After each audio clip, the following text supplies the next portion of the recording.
وقل كدايا ووطني وقابر يا ووطني وقل كدايا ووطني كوقبا كرايا ووطني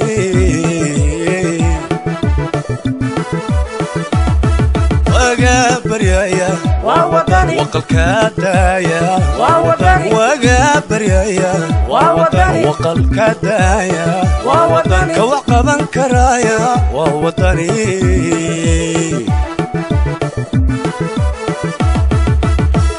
عقلي وعني كرامة وطية وقرأ علمي له وقتي قول الصعداء ووطني ووطني اسمي وطني ووطني اسمي وطني. بسم الله الرحمن الرحيم. اللهم صل على سيدنا محمد وعلى آله وصحبه وسلم. السلام عليكم ورحمة الله وبركاته.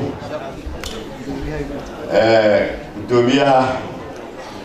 عبد الرحمن هاي عبد الله توقيها وفتي قال جاهي وكي يقولي لما أنت وحنا نشول هذا أنت إنك تقول الدماغ عين سنة هذا الشغل اللي هو وطني كان وطني لما أنت وين وذا السلام يا هذا توها كهذا ضد بدن هذا الفلوس كي بيجوا أنت أنا والله أنا بروح لليوم وين هيس كله حفيد كذا أرسل تجيء هيس تبغى لقاه قال تبي تقول رسولك أيوة على الكارة يا سو هيس تين مرة على الوقت الملك عندوني إنه قدومي أقول على ذو حال كان إما البلغي العاوة قدومي وحوي نوح اللي يدعون تالا شجعتك تا ننا قلتي سكارتك ننا واش كل ما تام واش تشاي كاتكا قوم بدن تايا قوم تالا شجعتك تا كاكا قوم بدن نشجع كاتكا كلا يشكو بختنا واقع شو قلتي تجين أغوطها اللي بعد شجعتك تي مصابي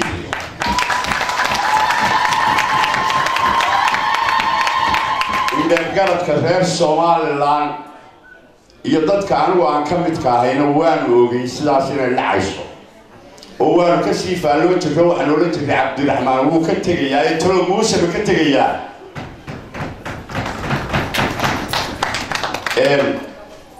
معناه هذا بتشرا وحوي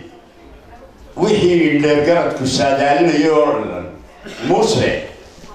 و كسيف الربع مديروا إبن كسلت بليه بريبان يوم أو حيقول عليه محل عبد الرحمن قرر عدوه وحكون ورنيه وهديه ورنه كبولي مع الدار والوضع بكل هذا نبقى مكادورين ومن كل هذا تتكام رايا نحن كل جيا ومختير يا لأن كل هذا وارد سوى نكسب ما قوله هذا يا وحول قياده وحول نكشنيه كيف هذا أنت هذا السين واحد waxa imanka ugu dambeeyay dhacdada la yaab kale dhacdooyinka dawaa iska daba imanaya marka doonaya inay isku taago waxa weeye guddiga doorashooyinka dadka iyagii wadanka tagay ee doorashada ka qayb galay waa ognahay waxay yihiin waxa la yaab leh markii xisbiyadu ka ashkatoodeen ee yiraahdeen hal la bedelo موسى ومدحوين مانتا مدحوينها waxa looga baahan yahay waxa la soo jeediyay saaso kala deenu ku diido saaro leedahay laga wada tashado oo ilaalo isagii baba loo yaqaday waa markaan waa dictatornimadii lagu sheegay waxa liya wixii lagu sheegay Muuse way ku soo baxeen dawlad yar oo aan ahayn mustawigii Soomaaliland iyo qiimihii Soomaaliland halkii maraysa ayuu dhistay oo uu inay kaga dayay oo heega ayuu xumaystay shaayto kulmiya waa ka sii horreeyay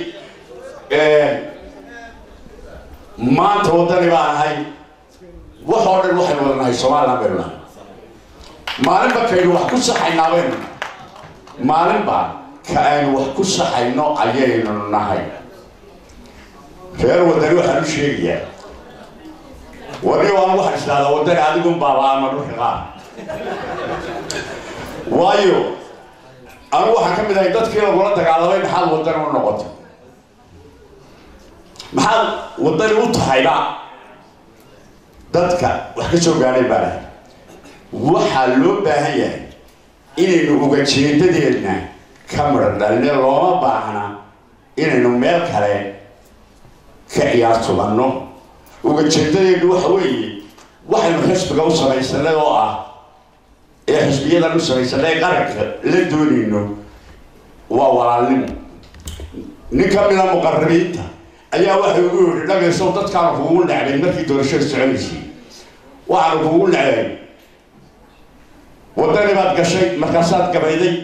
مركزات كشيء صعدتوا تلبور عن مدينة يا حافظه هذو دتك السكرية ومحاول كشقين النبي اللي تحسب عنك ورك كان بيقولين إن دتك حرب بالكم بيرني هو دتك الشيء أنا هو دتكاس دوني دتك اللي كلفوقية غير وداني مرة والبوين مسكح لكوها يعني السلوي ما داموا كل مية كون أولادي يقولوا تلوي ككلاشيريو قيس لا كلاشيريو إنه نقول سوى لأن ما عدوا وإنه مسكح لكوها ينادر غير ودنا ووحي كل مية كل اللي واحد كبر دلنا لأن ما عدنا سنة جديدة قالوا ويقعد ما أبتدي بلاها هون حديث يا يوهيد وراهي بالي ما حد قلت عشوا هذا الكونادو قلت شو وحنا هو هذا سيوالي ما يه ما أنت وعي فرحت إنه ودني سداية هي ودني لجماعة كانوا هو أتكاذي كوي شرطه عليك يقول لهم كقولي سني يقولي سني ما تيجي لما بحيا بقول ماذا كحد ما ينبع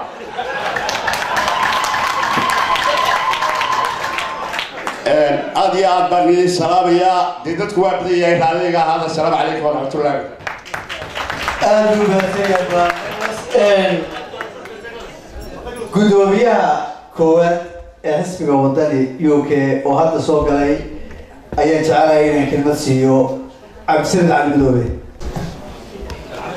بسم الله الرحمن الرحيم. اللهم صل على محمد وعلى آله وأصحابه أجمعين. أورين مدن قدومي عبد الرحمن محمد عبد الله حلوان عبد الرحمن حوق حقيقة خضر سلطانك علي دمان منير دمان انتي لكلام مش بدنا ما راح نحسب الوطني عاد يبغى شوي انت كسر غير كل شيء بقى حفلات نسيت قروح ده بدل لو سوا قاسمين واحد السلام يا سلامتي سلامك السلام عليكم ورحمة الله وبركاته. runtii hadalka intiisii muhiimka ahayd ee hoga tusaaleynta lahayd runtii waa la iska daba yidhi laba arrin baan doonayaa inaan yara dul istaago waa ta koowaade runtii waxaan aad ula yaabay caawa marmar baan kala garan waayey inaynu kulmiyihiiyo waddaniyo isku jiran nahay iyo inaynu waddaniyo gaaran nahay ayaan isina weydiiyey waayo waxaa sidaa u yidhi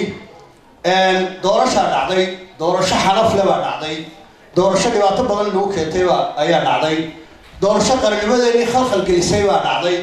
doorasho aynu qaybsannay baa dhacday doorashada aynu runtii ka soo gudubnay dee eedda lama wadahayn eedda cid baa lahayd ciddii muddada daabkeeda haysay oo ahayd dowladdii markaa joogtay oo ahayd xisbigii kulmiye ee markaa kursiga ku fadhiyey ayaa eeddaasi ay dhakada ka saarnay cidda looga fadhiyey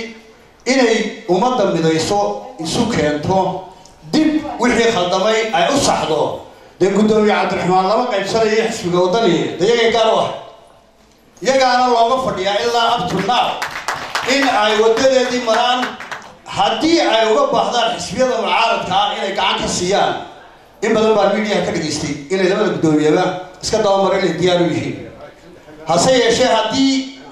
ay taasi dhici weyday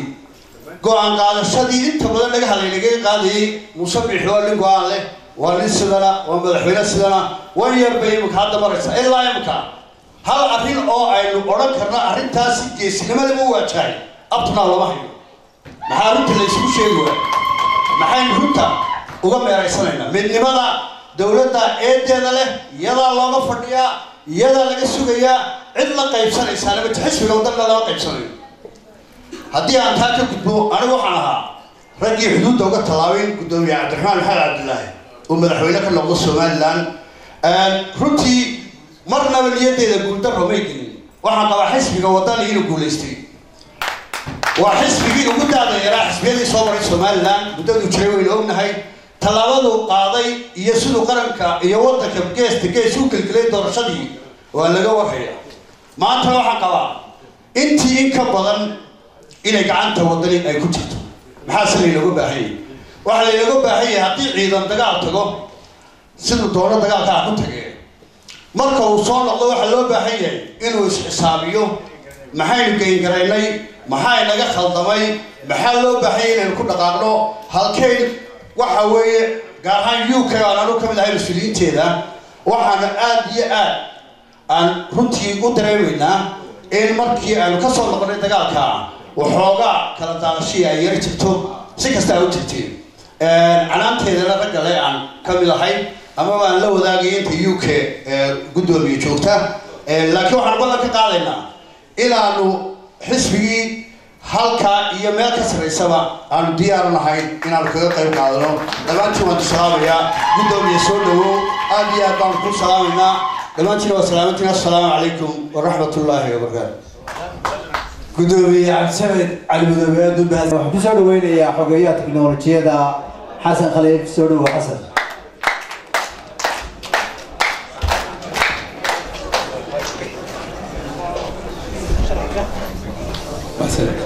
السلام عليكم ورحمة الله وبركاته. قدومية حسبي وطني أنا مشرح مدحوينا عبد الرحمن عبد الله عرو حكيها وأنا رئيس كوارك حكية خضر لبدينا واحد لا يسولو مرتشرت الكلام وبيفكروا أحمد يا سودانك dhammaantiin su-aad iyo aad baan salaam ya muniro anaan weli saraga isaga laftiisa aad baan soo dhaweynaya dhammaantood kolley de waxaan u malaynayaa waa gabagabadii laakiin dhowr filmood baan odhanayaa dowladdii waan weynay laakiin waxaan nahay xisbigii labaad ee talada helay maalintii la tartamay boqolkiiba 41 ama 42 baan helay haddii la kufo إن لك فواح كنت تماشى لكن إن لك عو أما لك عواية بعدما وحلاها هاي وضني وكعنا هذه لهاي لا بقول كي بس قال كان قليها شجعان يروح كرك صوت شوي إيه الشيء دي أنا ورسنو أفرت سنين واحد وعم قصلا نمط وده كل يدي عيد بدو تقبل الله هاي وحلو بعه تذكرنا إن وحنا حرق عن هاي سنة ونوضع حرق السوماليلاند وعم نقول حرق الرهبل أما نقول حرق قبل هبل أن وده يعني وجيا أي الله نحرسته وحوج على هيل مركب مركب ميل تيجي يسافر بحيو إيه البوسي قاعد تروي أنت صرت تقول تعمل ما صار محوها تعرف بدل وحبك وخلي الواحد غير كبر تيجي أيام كي ماشي راح شيء كوقفت إن بدل بوشيكي مركز مركز اللي بكيسي أنا صوب حوميس بس ورملا أنا بد مرتي تهبل تفضل واحد وقص على ودوتك وقت الدولة بالجوجي عند الربطة الرواين أي محافظية معارض بيسكو كيانتو وأنك أود هاي مدي دار كيل هاي كون عندي وعين كان لكن ده هديه يدعي ويدو إنك أنا حب بين السعر حيلكayna saaran wuxuu yahay in aan codka hoos u dhigno aan xisbi ku hadalno oo aynaan maaragtay dad badan oo maanta banaanka jooga jiray ande kuwa soo sasabano oo muwaadiniin noqono raadadan xataa xisbinimada waxa ku xigta waxa ka waraysa oo taynad muwaadin tahay waxaan u baahanahay inaan muwaadiniin noqono sidii aan u noqon lahayn nin walba oo garanaya wax weeye waxa inaga dhaxeeya waa xariga Soomaaliland hadduu dawladda ku jiro iyo hadduu mucaarad yahay iyo hadduu wicid yahay intaba walaaleenu nahay cabdillaahi waa ku raacsan waxa weeyaan halkan marka la joogo dhammaanteen Soomaaliland baan qabaayil maniin xisbiyana maniin laakiin Soomaalinimada inaga dhaxaysa saa u sheegi waxaan jecelahay in maxaa la caawiyo cid u diro ka qayb qaadata muxuu ahaa SSUK sababtoo hadee public relationska wadani waa loo baahan yahay inuu meel walba ku jiro ta kale waxaan u malaynayaa mararka qaarkood waxaa la yidhaahaa ciidamadu inkastoo technology fara badan ay leeyihin laakiin dadku markay jabhadda muddo ahaadaan waxay develop gareeyaan wax la yidhaha anaaniyad ama authoritarian culture kaasina si dhib yar uma baxo hebel baa halkaa xalay wax ka lahaa heblaayaa halkaa maraysa waxaa roundabout baa lagu maraystaa waxaan leeyahay qolada dee dawladda ah idinkaa dawladdii iimaansada oo annagana na hogaamiya oo nagu hogaamiya dee waddanaynu wada leenahay waan isku wada baahannahay reer waddani waxaan leeyahay ugu dambayntii reer waddani oo dhaqaalaa loo baahan yahay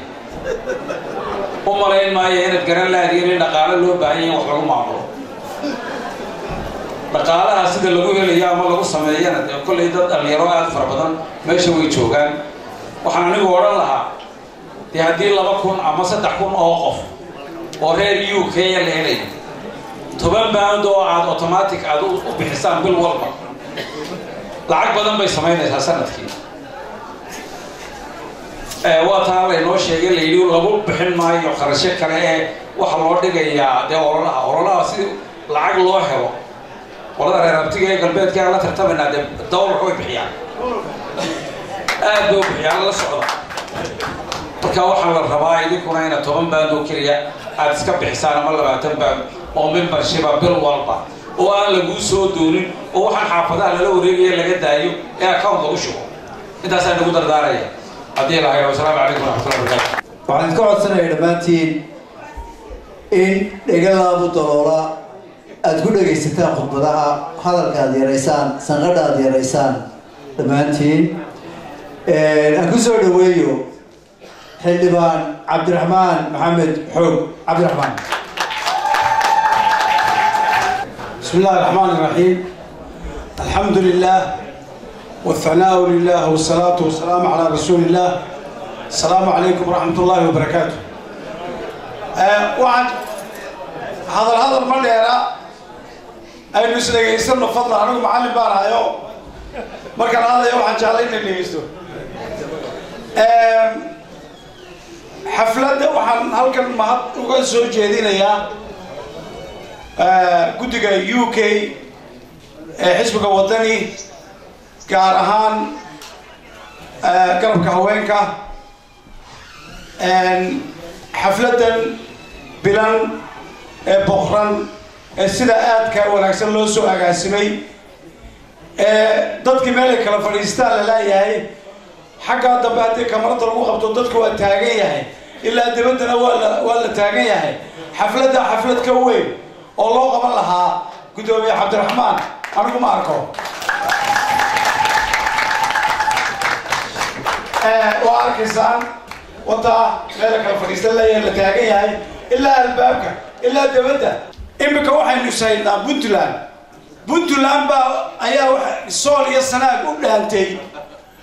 somaliland sababta ardaydii aan la sheegayo maadaama aan idin yidhi macallin baan ahay aad bay ii taabanaysaa waad ogtihiin dee inaan 40 iyo meynadeedu waa ahayd 40 sannadood macallinnimo waan yaabay sool waxaa la siiyey 5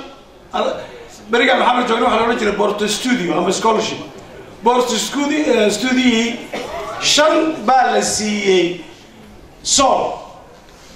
sanaagna waxaa la siiyey 8 ayay Somaliland siisay waxay samaysay Puntland oo ah dalka aynu hayno ee aynu dadka ka soo jiidanayno ee iyaguna dadka isirka u sheeganaya inaguna aynu u sheeganayno xuduudda ayaa dadka qulubtooda la hantaa waxay siiyeen min 60 qof soo 60 bay siiyeen boorso sanaagna 60 marka bare qofka waxaan la bixiyaa qulubtay gaaraan qulubta xisbiga wadani waxa weeye wuxuu wax ku doonayaa qalin wax ku dooni maayo xisbiga wadani in loo diro la yiraahdo reerkiina la hadlaan ma xisbiga wadani dee reer maal ma laha xisbiga wadani somaliland oo baa wada leh in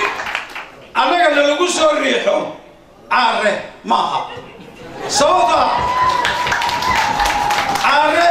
caare waxaa diray ninkii dadkii awalba wabar diray qoladii wabar dirtay ayuunbaa caarana dirtay aniga haddaa youtube-ka ka daawataan youtube-ka waxaa arki doontaan anigoo leh waxaa la sheegay in saacadii u dambeeyey uu war madaxweyne Siinaay la fadhiyay madaxtooyada xagga dambe laga soo geliyay xagga dambe laga saaray oo ya halkaas uu duumay imika waxaa leh ina ka baa diray caare sababtoo maxay dee waxaa la yidhi ninkani wuxuu ka cawday laba beelood ila wadani kama mid ahayne laba beelood oo jifadiisa hoos iyo jifo kale oo reer Somaliland oo sira xogaa isku tuurtuuray ama xogaa ayuu ta ka cawday markii la dhameeyay arrinka in goobta lagu dhameeyo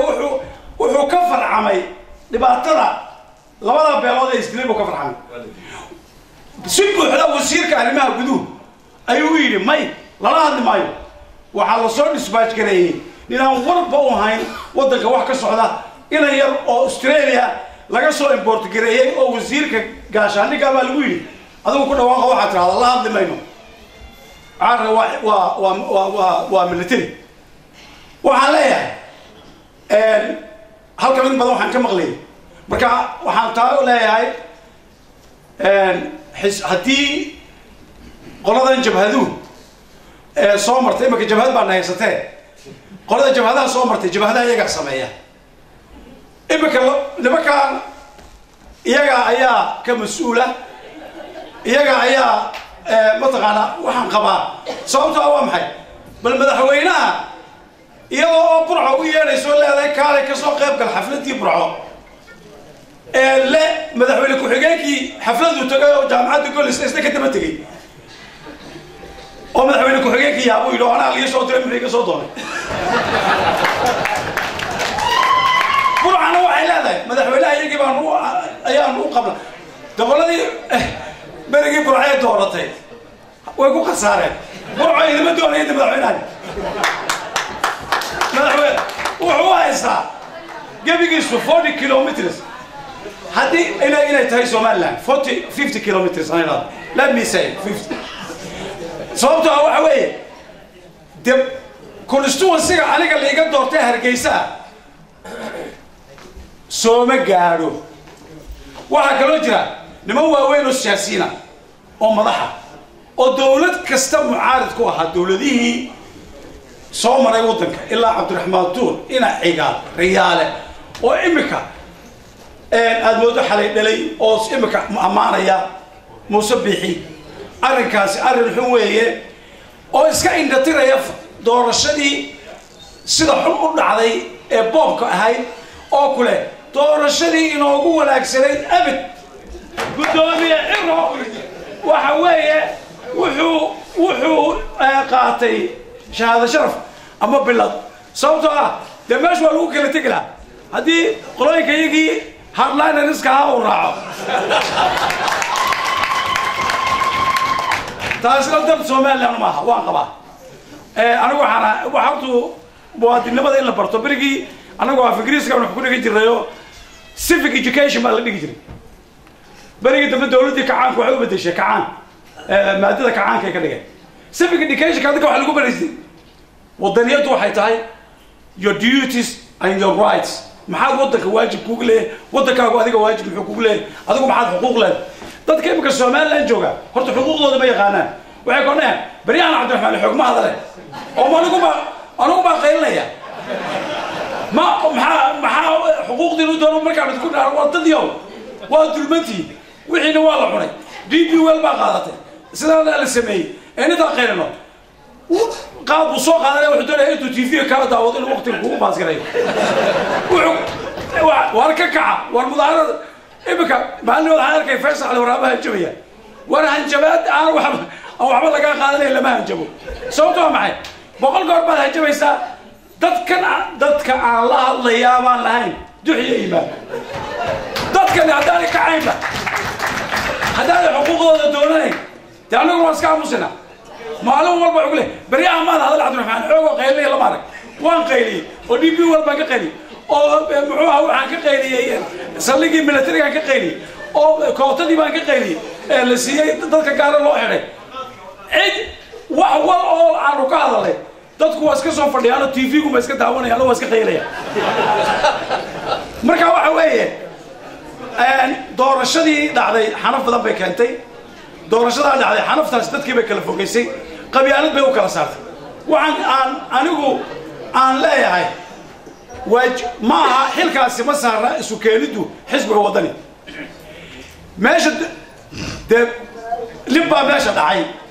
oo boobay isaga the ball is in his court isaga dadkii dhacay dadkii isagaa kala fogeeyey dadkii mudaharaaday isagaa xabad nool live bullets isagaa la dhacay dad baa curyaamay aniga constituency-gayga halka la iga doorto aanu garanaya in hebel iyo in hebel qasharkii la riday gurigayga uu daadsan yahay markii dadka la eryanayay dadkii dhallinyarada iyo mudaharaadka samaynaysa ma dadkaasaan ku idhaahdaa haddana nalagu idhaahdaa qolooyinkaygi la laayay ama dadkii la laayay ama xisbigii la laayay adigu haddana dadkii isu keen no isagaa responsibleka dadkiinu isu keeno waxaa hor taagan oo inay waajib ku tahay inay qabtaan xisbiga kulmiye waana diidan yihiin sababtoo ah commissionkii sida xaaraanta meesha ku saaray ayay leeyihiin haddii aanu idhaahno tag waxaan la odhanayaa waxay ku saareen khalad oo waxa weeye waxaa la odhanayaa doorashadiinu khalad bay ahayd arrimihii dibadda iyo arrimihii guduhu labadaa wasaaradood way fadhiyaan oo waa fadhiid dalkana waynu ognahay waxaan ka socdaa commissionka doorashooyinka mowqifka xisbiga waddani waxaa idiin sheegi doonaa guddoomiyaha laakiin commissionka doorashooyinka waxaabay kulmiya yidhaahdeen bilad baanu ugu daraynaa iyo shahaado sharaf marka bilad ma istaahilaan commissionka doorashooyinka waxaanu soo jeedinaynaa in sida ugu dhaqsaha badan loo casilo iyagana waxaanu leenahay war dalka u tudho iscasila commissionow wasalaamu calaykum waraxmatullahi xogayihii guud ee xisbiga waddani ayaynu u yeedhaynaa idinkoo aamusan oo dhegaha iyo quluubta iyo laabta u furay ayaan idinka codsanayaa si caabad ku soo dhaweysaan xogaye khalad xuseen cabdi soo dhawo khalad بسم الله الرحمن الرحيم الحمد لله رب العالمين والصلاة والسلام على أشرف المرسلين السلام عليكم ورحمة الله وبركاته waxaa la yidhi hadraawi baa dadka markuu la hadlaayo wuxuu yidhaahdaa haddaa waxaan idiin sheego oo ay ku dhagaysataan waaye hay dhagaysanina iska hadla marka waxaan idiin sheegayaa haddii aanu macna idiin samaynin iska sheekaysta waan ogahay oo uu idiin samaynayaa waayo waxaynu caawa halkan u wada joognaa laba arrimood baa ugu muhiimsan mid waxa weeyaan inaanu xog idin siino xisbiga iyo waddankiiba midna waxa weeyaan inaanu idiin mahadnaqno mahadnaqa haddii aan ku horeeyo dhammaan dadka reer UK ee ka kala yimi gaar ahaan dadka gobollada ka yimi galabtaanu shir lahayn oo qolada reer London waa la dacaadeeyayo iyaga ugu dambeeyay qoladii Sheffield ka timi baa ka soo horeysay markaa qolada Sheffield sacab gaar ah loo tumo reer London ballanta sidaa ha u dhaamaan intii anigu guddoomiyaha waan ka soo horeeyo intii aan joogay magaalooyin door baan tagay dad badan oo xisbiga ah iyo dad aan xisbiga ahaynba waxaan u helay waqti aan kula sheekaysto laba waxba iga soo baxay mid waxa iga soo baxay dadkaasi niyad jab weyn uu ku jiro niyad jabkaas ay niyad jabsan yihiin ay Soomaaliland ka niyad jabsan yihiin geedigii hayaankii ay Soomaaliland ku socotay inay ka niyad jabsan yihiin طريقي أي ندون سوماليلاند إن كسعتين كان يجبسيهين وأنا رون أو أركان أو وحن يجبك كوريدا يا ما هبان ما هم الأول والنبي حقيقة أركان وحي أركان دولة نمديني يسيد وبينبي أركان وحي أركان دولة نمديني يسيد أي قبيل ونقطة أركان وحي أركان دولة نمديني أو أدمالين بمالين تكدم بيساسير رف ميسا أي أركان لكن وحن لا هاي نيتشب هو دمبي مركا وحا كالو دمبي لغي مادو قرآن كاينو ديدي دين تاينو ديدي إن نيتشبنو واي سببتا مركا نيتشبنا معنى هيد وحوي إنو اسمه آمنسنين وحبدلي كرم مركا أركو إناقا قف كستو إناقا ميدي وإنو آمنا إنو يسوي هاي agent of change عدي وحن تاقن بدلي لهايدين إنو نغو نهاي تاوين إنو آمنا هدي كالد محا مالا إنو سعننا مجرسو أو ما يمانيسو waxaa daayir riyaala markuu ka sii dagaayay dawlad madaxtinimada ayaa wuxuu yiri waxaan kulmiye ku wareejiyay dalmida iyo dadmida run bay ahayd 8 sanadood oo kulmiye kadib habeen dhaweyd baa la wareystay nin weyn oo kulmiye ah oo wada garanaysaan waa Jamaal Ali Hussein wuxuu yiri Muuse halkii riyaal inoo kulmiye ugu dhibay haduu ku celiyo hadduu ku celiyo waa guul buu yiri muxuu qiray hadda waxa anigu malihi waa xubin weyn oo kulmiya wuxuu yiri haddii uu ku celiyo 8 sanadood ka hor halkaynu joognay waa guul la gaadhay buu yiri ilaa baan ku dhaariyay bal halka u fiirsado qiyaasa dawladnimadu waa adeeg haddaan caafimaad qofnaba siinaynin haddaanay waxbarasho fiican bixinahaynin haddii aanay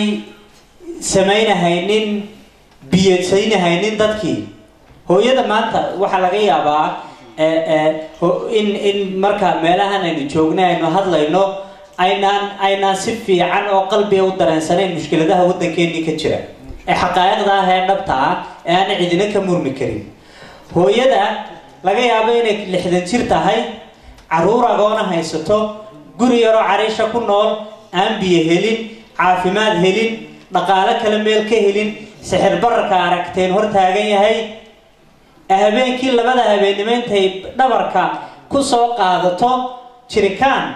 dabadeetana sidaa ugu foorartay golxa yeelatay meel wal oo waddankeena way joogtaa Hargeysa xaafad walba way joogtaa meel wal oo kale oo waddankeena way joogtaa hooyadaasi cidda ay sugaysaa waa dawlad wanaag iyo nidaam taasina insha Allah wadani bay ka iman doontaa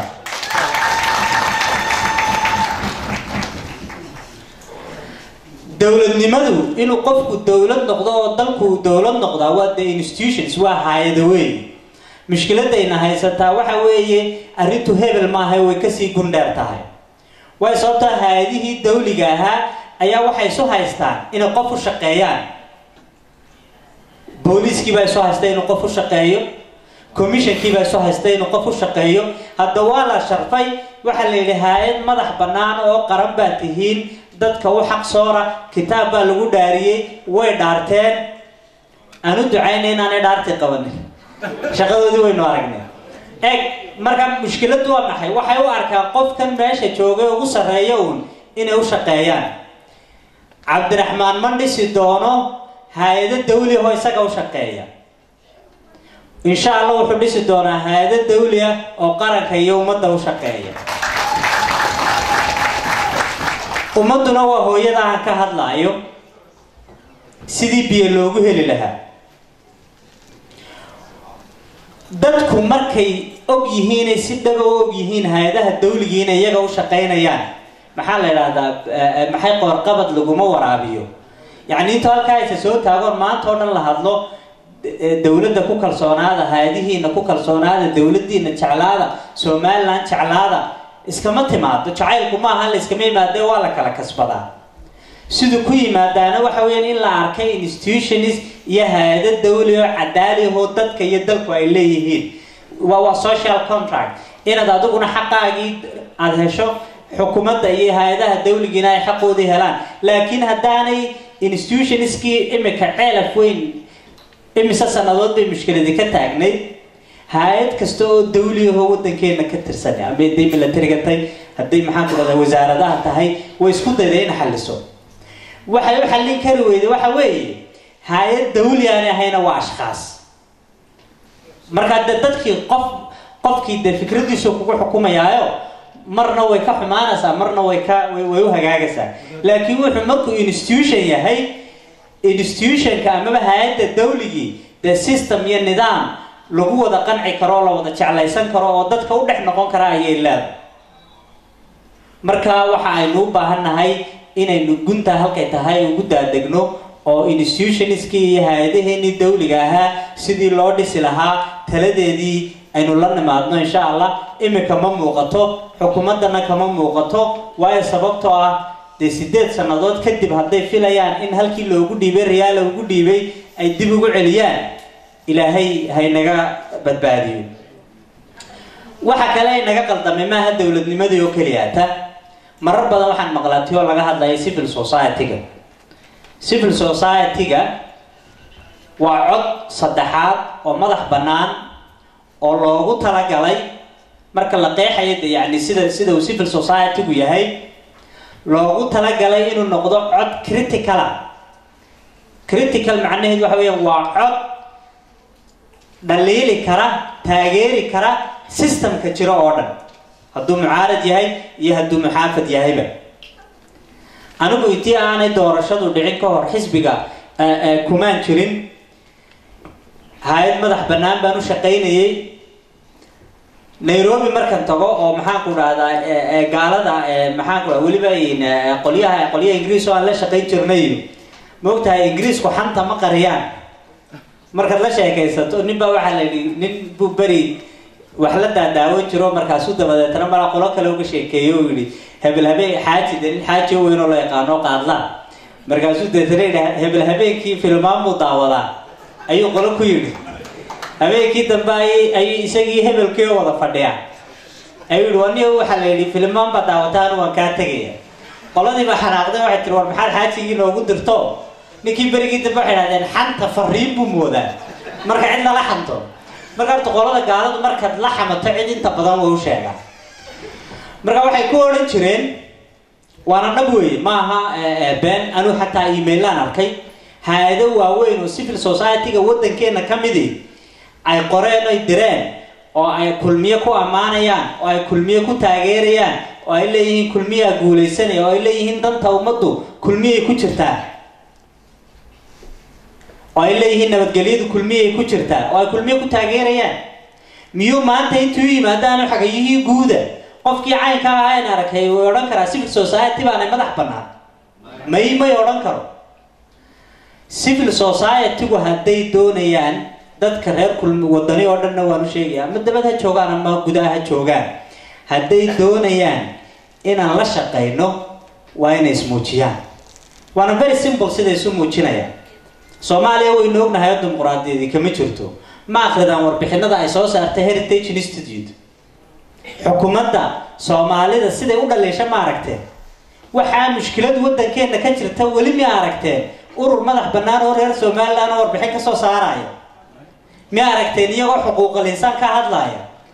intaasoo qof baa maalin kasta la xidhaa oo cadaalad darro loo xidhaa oo dulmi ku dhaca ma aragteen cid ka hadlaysa dee markaas bihiska iyo intay halkan yani ay yimaadaan oo xafiiska wadani yimaadaan oo yidhaahdaan waxaan nahay civil society-gii xisbiga horaa loogu qaniinay markaa mar labaad laguma qaniini doono haddii la hela insha allah laakiin maalinta xalaaloobaan cidda u horeysa la shaqaynaysaa waxa weeyaan innaga michael kittin baa maalin dhaweyta hargeysa kula kulmay civil society-ga ka hor intaanu la kulmin buu madaxweynaha somaliland la soo kulmo intii muuse ku yidhi bay iyaguna ku yidhaahdeen waa xaqiiqa isagiiba la yaabay wuxuu yidhi intan muuse ay soo sheegay madaxweynihii wax ka duwan ma haysaa markaa fariin madaxtooyada laga soo organize gareeyey dee dhegaysan kari mayno waayo sababtaa kulmiyadee waan is haynaa taladii dalkaan isku haynaa haddaad adigu kulmiye noqonayso dee way ku madax bannaantahay noqon, laakiin dee laba shaadh aan noo soo xidhanin fadlan. cid kasta oo qaranka u shaqaynaysa, hadday wakiilada Somaliland ee dabadda jooga tahay iyo hadday civil society tahayba, oo midnimada iyo wadajirka iyo umadnimada qaranka Somaliland u shaqaynaysa, waynu la shaqaynaynaa. laakiin cid kasta oo kulmiye u shaqaynaysa oo xisbi u shaqaynaysa, de xaq inooguma laha inayna weydiistaan inaynu la shaqaynee hayse soo xalaaleeyaan marka hore. waxaan ku soo koobayaa marka maanta oo dhan waxaa laga sheekeynayay dhibtanaa jirta, wadankii caynkana ka jirta, maalin kasta dee social mediaha la socotaan, in laydinka warramo wadankii iyo waxaa ka jira iyo siday wax uga dhacayaan uma baahnidinba, idinkaaba cid walba ka xogogaalsan oo Facebook iyo Twitter iyo maanta haddii ay laba qof isku feedhaan Hargeysa halkana laga ogyahay. laakiin tiise inaga xisbi ahaan su-aashu waxa weeye maxaa inooga yaala, halkee baynu kaga hagaagaynaa arrintaa? geediga cusub aynu guuranaa waa muxuu yahay? waa laazim inaynu geedi cusub aynu guuro. geediga cusub aynu guuranaa waxa weeye xisbigu doorasho soo galay, doorashada wixii dhacayba way dhaceen, waynu aqbalay, waynu liqnay. waajibka maanta ayna saaran waxa weeyaan dib u heesaysano. baaritaan madax bannaan oo xisbigu uu sameeyey oo ku saabsan waxyaabihii xisbigu maxaa kalifay inuu xisbigu doorashadii ku guuleysan waayo ayaa jira. waxyaabaha ugu muhiimsanaa maxaan ku dhahdaa dhacay, hadalka in laga gabado siduu yahay maaha. waxa ka mid ahayd dhaliilo inagu aynu leenahay, xisbiga gudihiisu leeyahay, wada shaqayn la-aan xisbiga gudihiisa ka jirta, xarunta dhexe ee xisbigu oo aan shaqaynahaynin. qurba joog badan oo waxaan arkay cabanaya oo leh maxaan ku dhahdaa nalama soo dhaweynin. laakiin maxaa laydin soo dhaweeyaa? waa mabay xarunta dhexe mabay shaqaynahayninba. qalabkii xayeysiiskii xisbiga oo yaalla ayaa laga yaabaa dadku inay labada habeennimo kuyuugu jireen oo ay sugayeen ay doonayeen. waa dee khalad maamul xumo oo xisbigu lahaa weyn. waxaa ka mid ah arrinta kale laga hadlayay dhaqaalaha ka mid ah. wadaadkii oo barkad la jooga islaamta ay rubadda u geysay yidhi rubad wiil laguma dhalo, siyaasaddu waa qaali. maantana maalinba maalinta ka dambaysa way sii qaaliyoobaysaa. markaa dee reer UK waa isgaranaynaa, dee sidii hore waxba kuma shaqaynayaan. hanjabaadii cukaasho waanu qaadanay. ninbaa waxaa la yidhi reeru soo hoydayoo markaasaa deetana neef loo qolo hilibkii baa loo geeyo, markii dambe toosh soo qaata. ninkii oo tooshkii ilaynayaa la arko, waa la yidhi maxaad deedayeysaa? deetana wuxuu yidhi cad idinka yimi annagana aana soo gaadhin. horta cukaasha waxaa noogu hanjabayaa namu soo gaadhine. laakiin markuu na soo gaadho waanu ogolahay qurba joogta inaanu kaalintooda siidano, waanu ogolahay. weegagan oo dhan shir baanu ku wada jirnay, laamaha waanu la wada shirnay. maantadan waxaanu la shiraynay laamihii oo dhammaystiran iyo guddidii guud ee UK.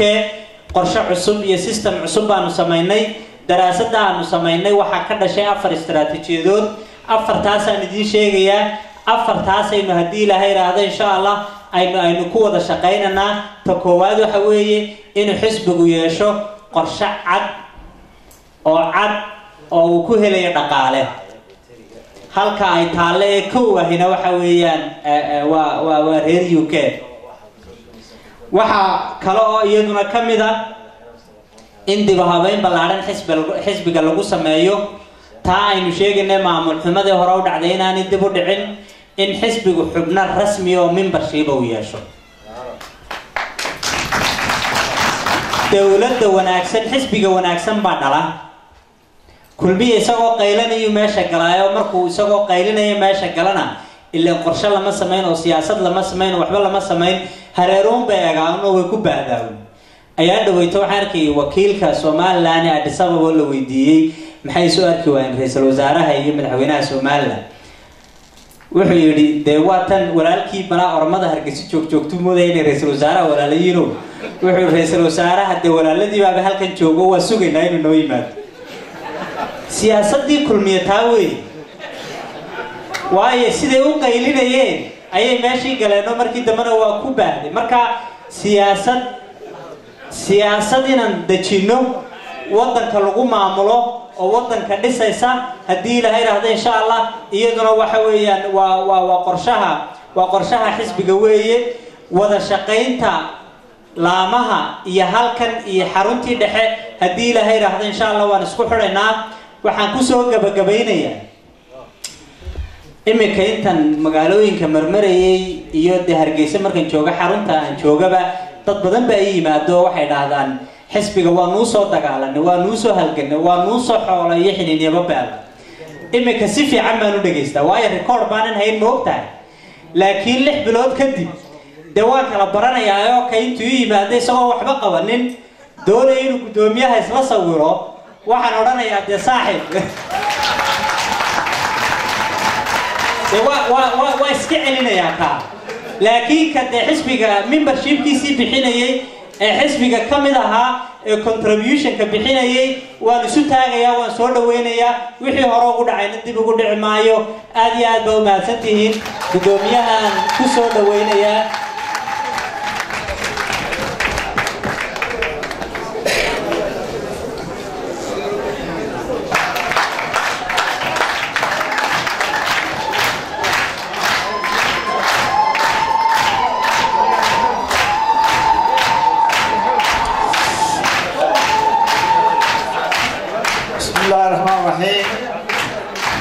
وصلى الله على سيدنا محمد وعلى آله وصحبه أجمعين.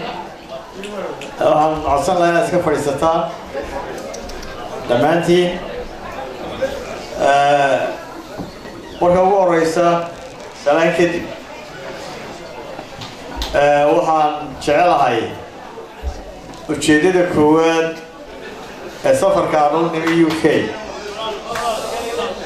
وحاولوا نمهد نغنو madaxda iyo taageerayaasha xisbiga wadani ee dalka Ingiriiska waxaan aad iyo aad ka mahadnaqaynaa kaalintii aan qarsoonayn ee aad ku lahaydeen dhismaha dhaqaalaha doorashadii laftigeedii iyo dhammaan hawlaha aad ka qabateen xisbiga gudaha iyo dibadda waxaan anigoo ka wakiila oo ku hadlaya magaca xisbiga aan idinka mahadnaqaynaa kaalintaa weyn ee aad ku lahaydeen xisbiga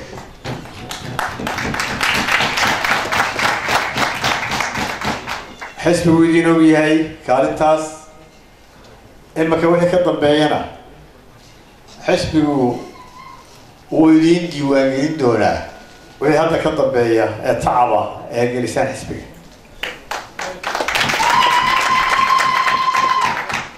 waa xisbigu abuuray in loo sameeyo database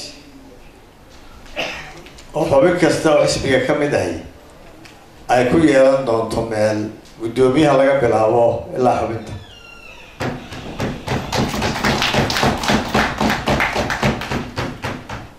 dadku iyagaa ikhtiyaarka leh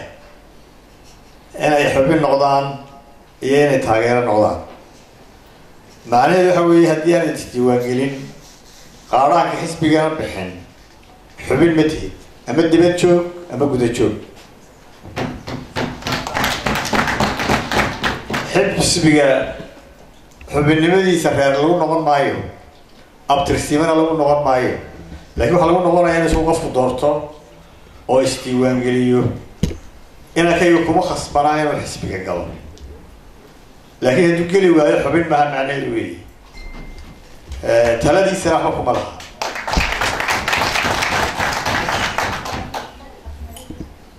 marka waxaanu doonaynaa inaynu xisbiyowno hadda oo aynu beelnimadii iyo reernimadii ka baxno oo aynu xubin noqono oo xubin diiwaangasho noqono oo card membership qofku haysto haddii ilaahay ka dhigo oo loo ogaado ka ku xilo beelay ee ku xoolo beelay inuu lahay mid diiwaan gashan oo xogayuhuna ha dhowto computer ka soo saari karo.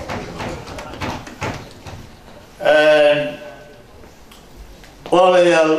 intaa kadib waxaas leeyahay dee wixii war ahaa waa la yidhi oo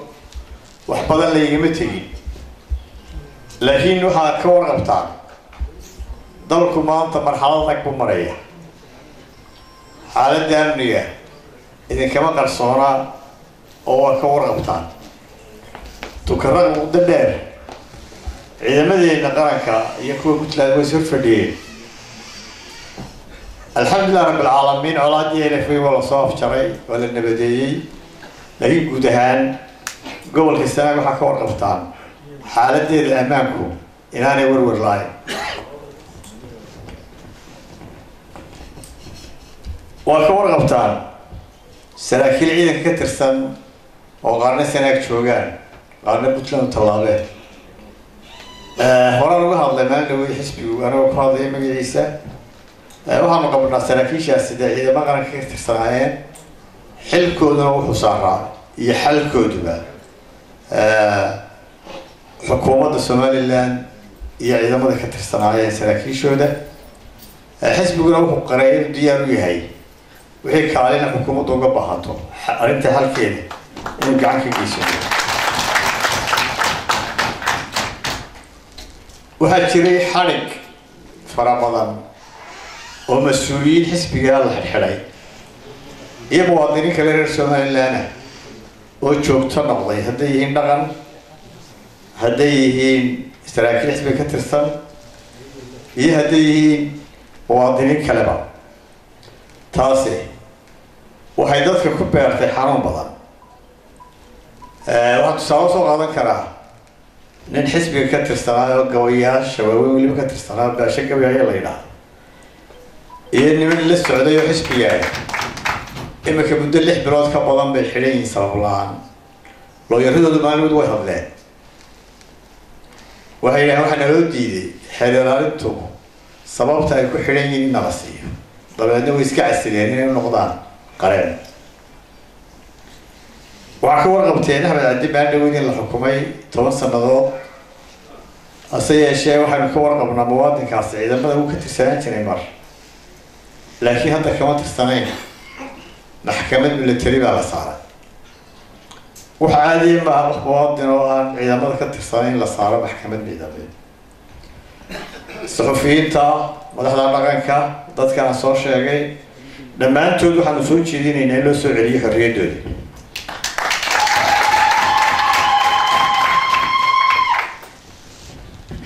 nacab shacbiga somaliland wuxuu isku raacsan yahay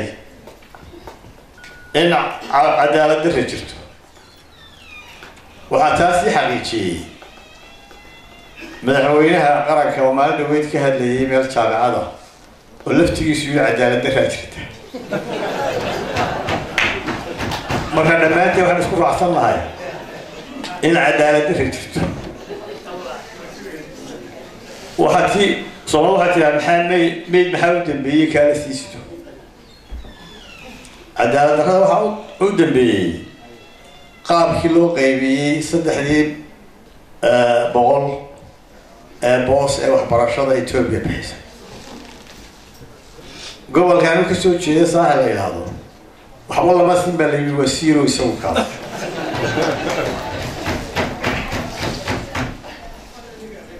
gobolka Sool 300 waxaa laga siiyey 5 xubnood. gobolka Sanaag waxaa laga siiyey 8. afartaa gobol ee saaxil, Sool, Sanaag, Togdheer isku darto waa 33 xubnood. gobolka Awdalna 40.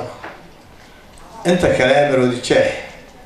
227 iskoolkiisa ka mid ah. gobolka Maroodi Jeex baa la siiyey. haddii degmada Gabiley la soo qaadana afartaa gobol hore iyada ka iskoolkiisa badnayd 30 baa la siiyey. dhinaca kale waxaa yaab leh Sool iyo Sanaag waxay ka tirsan yihiin Somaliland. waxaynu ku soconnaa inaynu xuduudkii soo xidhno oo ay somaliland midayno hase yeeshee waxaynu inagu siinay 5 sool sanaagna waxay siisay 6 puntland waxay siisay 6 oo sheegata awdal waxaan leeyahay sanaagi sheegatana puntland waxay siisay halkan 8 ka siinay 6 labada gobol waxay siisay puntland sool iyo sanaag 120 inagu waxaynu siinay 13 walka warrama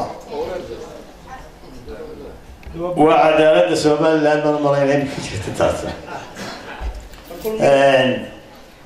waxay adag tahay dadku siday ku rumaystaan iyagoo somaliland in puntland uga waxtar badato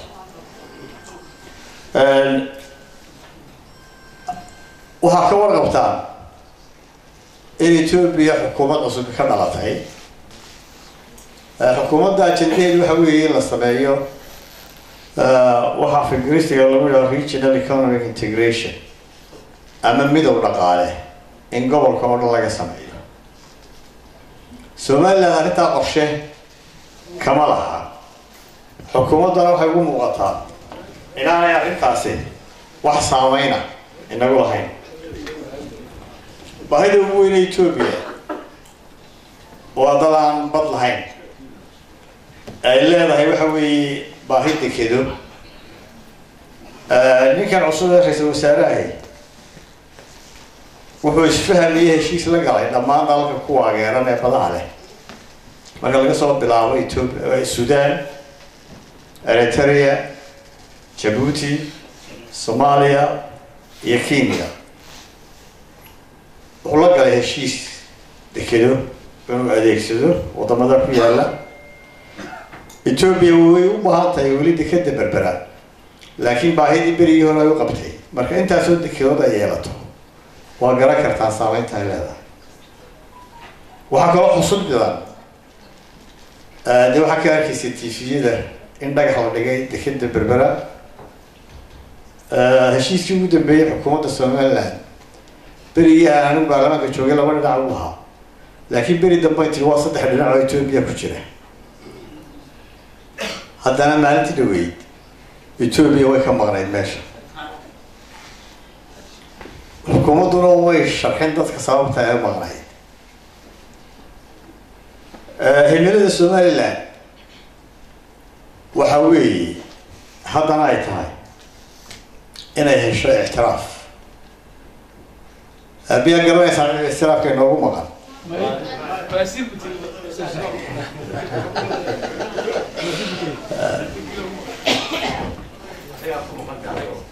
ma jirto cid inoogu maqani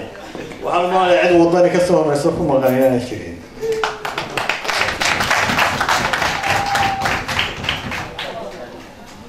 anigoo ku hadlaya oo idin metelaya magaciina ku hadlaya waxaan ogolaaday natiijadii doorashadii madaxtooyada oo aan arkayay in arrintaasi badbaado u tahay iyo midnimada qaranka shacabka Soomaaliyeed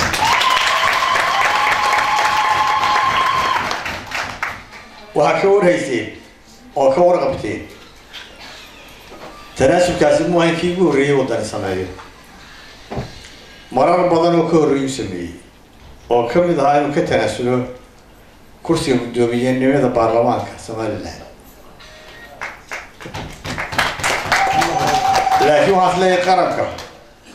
waxaan u sheegayaa shacbiga reer Somaliland tanaasubka intii xaq loogu lahaa wadani way ka dhamaatay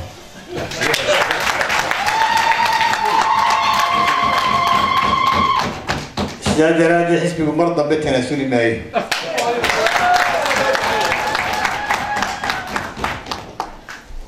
xisbigu waxaa ka warqabtay inuu kalsoonidii kala noqday komishinka doorashooyinka qaranka oo ah siirwalayaashii ama garsoorayaashii doorashada waana arrin iska caadi oo markii ugu horreysay commission la bedelo ma aha 2009 baa la bedelay commissionkii waqtigaa jiray kulmiyaana codsaday وانا قد كرسور oo dhammaan shuruucda caalamka mid gaala iyo mid muslimba hadduu ninkaas ninka kuma kalsooni inuu iga noqo dee uma garnoqo marka arrintaasi go-aanka xisbiga waxa weeye inaanu ka noqon go-aankaas sinaba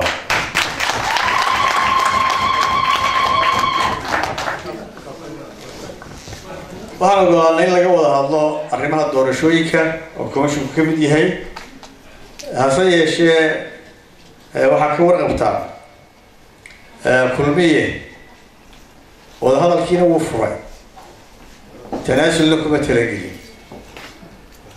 laba arrimood baa la soo jeediyey oo labada xisbi mucaarid soo jeediyeen oo kale ahaa in commissionka la kala diro iyo in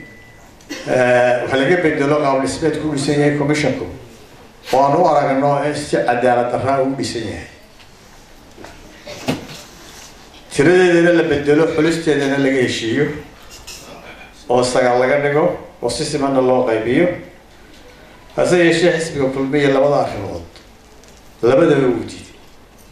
taasi waxay muujinaysaa inaanu ku talagelin kulmiye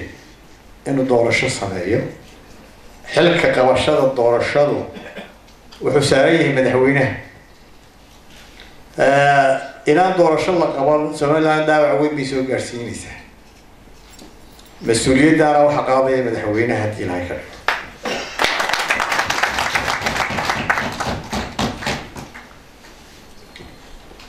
waa in doorashadii la qabtaa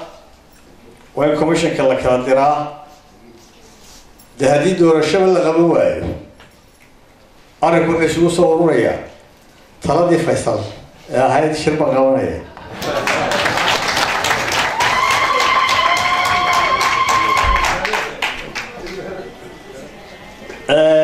dhaqaalaha wax badan ka odhan maayo waa ka warqabtaan sicir barar baa jira maciishadii way qaaligarowday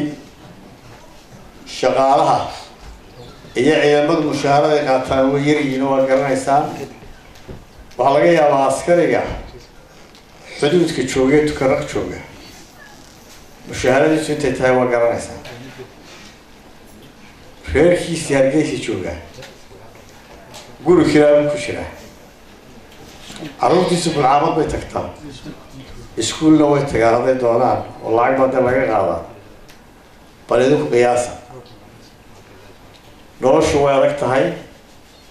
waxaa intaa dheer shaqo la-aan gaar ahaan dhalinyarada oo xad dhaaf ah waxaa laga yaabaa maalmo dhaweydna waa arkayseen intaasoo kun oo jaamacadaha ka baxay oo loo marka jaamacadduna waxay noqdeen warshadihii dadka shaqalaawayaashaa soo saara hadda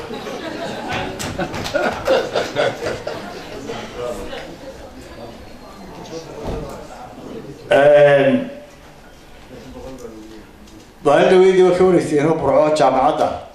markii ardayda loo xidhayay sarkaal sare oo xukuumadda ka tirsanay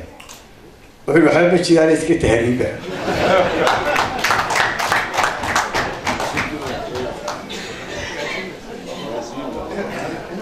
waxaynu aragnay oo hadda in yar weliba ka nimi siyaasadda arrimaha dibadda ta arrimaha gudaha ta dhaqaalaha ta amniga hase yeeshee waxaa yaab leh in maanta mudnaanta ama waxa shacbigu ugu baahi badan yahay ay ka qaldantay madaxweynaha iyo xukuumaddiisa waxaa ka warqabtaan hargeysa way biyalaada cusbitalka ka guud ee kasoo horjeeda madaxtooyada waa dayacan yahay iskuulka sare ka dambeeya madaxtooyada ee faarax oobaan wuu macalimiin leeyahay waxaase yaab leh in madaxweynuhu amray in la dhiso madaxtooye weyn guurtidii iyo baarlamaankana loo dhisa laba aqalo waaweyn mudnaantu ma taasa waxaan leenahay taa maaha mudnaantu arrimahaasi baahi uma qabno maanta ee way waxa ka horeeya dagaalla inagu socda dhaqaalaynu u baahannahay hargeysa haraadan waxbarashadii iyo caafimaadkii waa dayacan yihiin dhaqaale xumaa jirta shaqo la-aan baa jirta kuwaasaa mudnaanta ah ma aha aqalo waaweyn mudnaantu taa maaha waxaynu leenahay maya taa maaha mudnaantu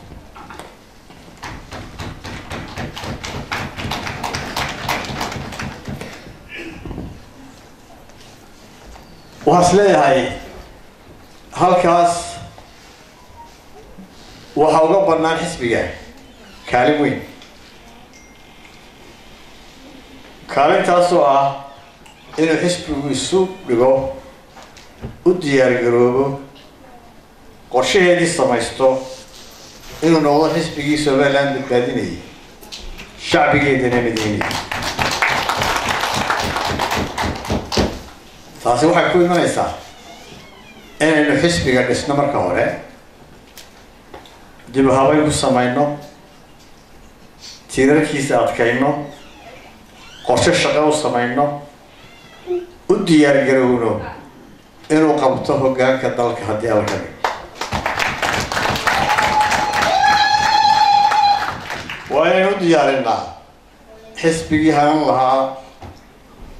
hoggaanka dalka inuu noqdo haddii ilaahay ka dhigo anigu shaksiyan waxaan diyaar u ahay inaan tuulo kasta tago si aan shacbiga Somaliland u mideeyo haddii alla ka dhigo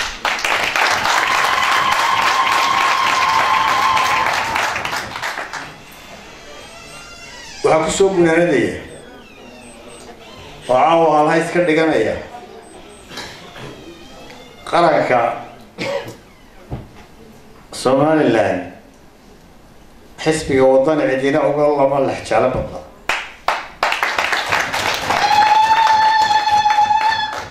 waxaanu diyaar u yahay fursadda harashada dalkuna ay ka weyn tahay tii shalay jirtay inuu hoggaanka qabto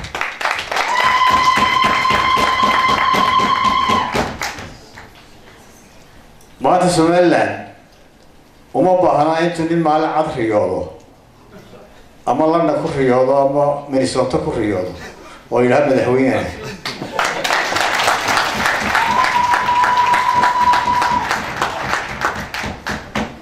maanta uma baahnin jabhadeynaysa maismaan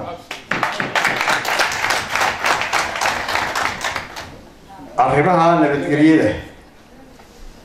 iyo xalkooda iyo jabhada iyo xalkooda xukuumadda Somaliland u yaala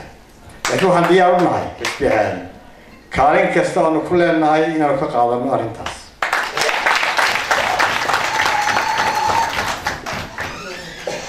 waxaan kusoo gunaanadayaa muuse wuu tegayaa yaan la kala tegi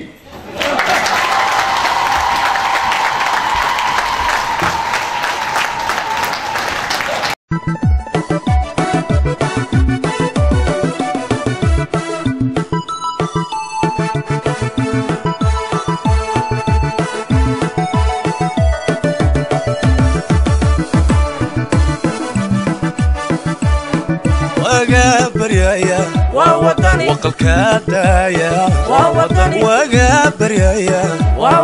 وقلك دايا كوحقبا كرايا ووطني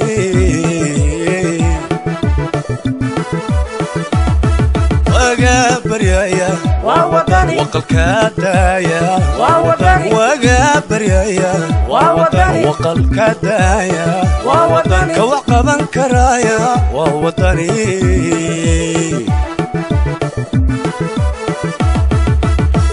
عقلي وعاني كرامة وطية وقرع علمي لو وقتي قول السعودة ووطني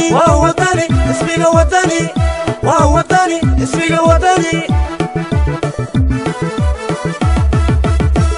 عقلي وعاني كرامة وطية وقرع علمي لو وقتي قول السعودة ووطني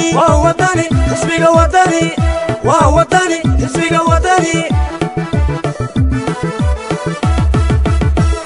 نبضك وضع ووطني وحيا هذا النعم ووطني وحب ذا الدورة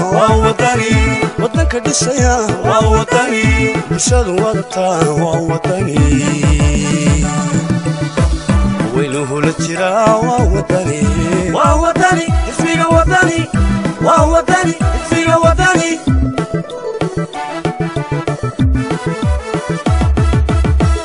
nabadda ka wada waa wadani waxyeelada nacab waa wadani wax badan dhowra waa wadani waddanka dhisaya waa wadani bulshadu wadataa waa wadani weynuhu la jiraa waa wadani xisbiga wadani waa wadani xisbiga wadani